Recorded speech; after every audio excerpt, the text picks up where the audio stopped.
নমস্কাৰ সকলোকে আজি আপোনালোকলৈ লৈ আহিছো গৰৈ মাছৰ এটা সোৱাদেৰে ভৰা ৰেচিপি। প্ৰথমতে মাছখিনি বাছি ললো, এতিয়া হালধি নিমখ জোখমতে দি সুন্দৰকৈ মেৰিনেট কৰি ললো।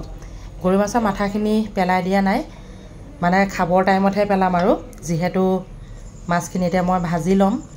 গৰৈ মাছৰ মাথাখিনি খাব নালাগে সেইটো সবেই জানে আৰু অকমান মানে চুপি চুপি পেলাই দিম আৰু সেইভাবে মাথাখিনি পেলাই দিয়া নাই। আৰু কেনে ধৰণে বনাম আপোনালোকে প্ৰথম পৰা শেষলৈকে চাব। চাই যদি ভাল পায় তেনেহলে লাইক কমেন্ট কৰিব। নতুনকৈ যদি কোনোবাই চাইছে চেনেলটি ফলো এটা কৰি থব। ইতিমধ্যে মাছখিনি ফ্ৰাই কৰা হৈ গ'ল। অলপ অলপকৈ দেখুৱাইছো, বহুত দীঘলীয়া কৰা নাই। সকলোৱে নিশ্চয় বুজি পাইছে। এইফালে মন কৰক, এইফালে নৰসিংহ টুটুৱা পৰিলে, মানে যিহে গৰম আৰু কালিয়ে চিঙা মানে এনেকুৱা হৈ গ'ল, ওচৰতে পাবলৈ নাই। এইফালে কচুলতি এগালমান লৈ লৈছোঁ। এইফালে কচু শাক মানে এতিয়া বনাম। এইফালে আমাৰ বাইদেৱে নহৰু পিচি লৈছে। এতিয়া আৰু কি পিচিব? জালুক। এয়া সকলোখিনি গোটাই লৈছোঁ, চাই থাকক আপোনালোকে। বাকীখিনি দেখুৱাই আছোঁ। এইকেইডাল বেছি শুকাই যোৱাৰ বাবে এই মুঠি চিঙাই আনালোঁ দেই, তাজা তাজা নৰসিংহ।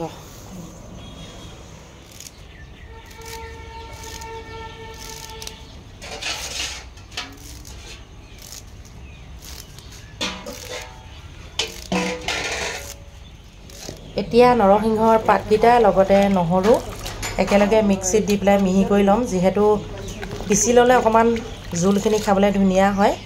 লগতে নৰসিংহ বহুতো উপকাৰিতা আছে, সেইটো সকলোৱে জানেই। বিশেষভাৱে চুলিৰ কাৰণে বহুতেই ভাল। এয়া নহৰু আটাইখিনি সুন্দৰকৈ পিচি ল'লোঁ। এতিয়া মই মাছখিনি ফ্ৰাই কৰি ৰেডি কৰি থৈছোঁ। আনফালে বাইদেউ এগৰাকী সহায় লৈছোঁ, আমাৰ দোকানতে থাকে। তেল গৰম হৈ গ'ল, লগতে এৰি দিলোঁ পিঁয়াজখিনি, মানে টুকুৰা টুকুৰকৈ কাটি লোৱা। অকণমান নহৰু দিব লাগিব, তেতিয়া মানে গোন্ধটো বৰ ধুনীয়া আহে। নহৰু পিঁয়াজ সকলোখিনি তেলতে দি দিছোঁ, হালধি অকণমান দি দিছোঁ। এতিয়া মিক্সিত পিচি লোৱা নৰসিংহ নহৰু একেলগে তেলতে এৰি দিলোঁ। জোখমতে অকণমান পানী দিলোঁ, সুন্দৰকৈ উতলি আহিলে গৰৈ মাছখিনি ধুনীয়াকৈ এৰি দিলোঁ। ইয়াত 1 কিলো 3 পোৱা আছে গৰৈ মাছ। এয়া চাওক, অকণমান সৰহকৈ বনাবলগীয়া হৈছে, যিহেতু আমাৰ হোটেলত মানে ষ্টাফ বহুত আছে। লগতে ঘৰৰ আমাৰ 4টা খুব ধুনীয়াকৈ উতলি আছে। অকণমান জোল অকণমান টেষ্ট কৰি চালোঁ, একদম কৈ নালাগে আৰু ইমান ধুনীয়া হৈছে। গৰৈ মাছৰ লগত নৰসিংহ বহুতেই ভাল লাগে, বা যিকোনো মাছৰ লগতে ভাল লাগে, বিশেষকৈ ভাল লাগে গৰৈ মাছৰ লগত। ৰেচিপিটো আপোনালোকৰ কাৰ কাৰ পচন্দ হৈছে জনাব, লগতে অকণমান শ্বেয়াৰ কৰি দিব বুলি আশা ৰাখিছোঁ। এয়া চাওক, ইতিমধ্যে ভাগ ভাগকৈ বাতিত ৰেডি কৰা হৈ গ'ল। আনফালে জালুক দিয়া কচু শাক, মানে আজি মানে জালুক দি পেলাই কচু শাক বনাইছোঁ। মাছতো অকণমান জালুক দি দিছোঁ, অলপ অলপ দিছোঁ আৰু বহুত গৰম, বেছিকৈ দিলে মানে বেছি গৰম উঠিব বুলি কয়। যিয়ে নহওক দুপৰীয়া ভাত সাঁজ এতিয়া মই খাই লওঁ। প্ৰথমে সকলোকে শুভ দুপৰীয়া। কচু শাক জালুক দি বনাই লৈছোঁ। গৰৈ মাছ নৰসিংহ জোল, লগতে ধুনীয়াকৈ ভিডিঅ'টো আপোনালোকক দেখুৱালোঁ। চাই কেনেকুৱা লাগিলে জনাব।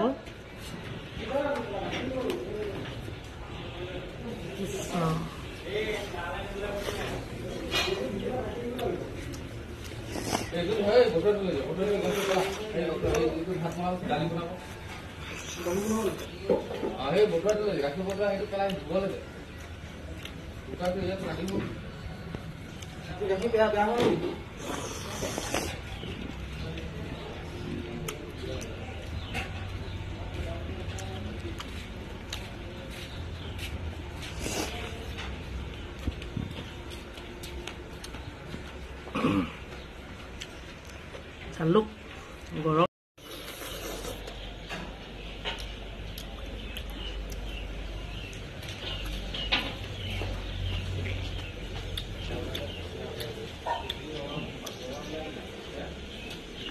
কত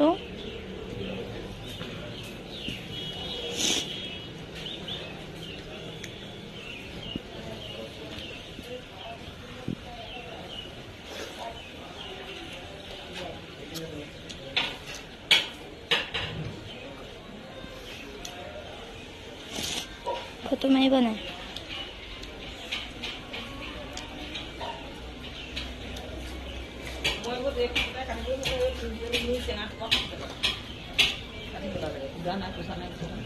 মই উলিয়াই নাই দেখিছিলোঁ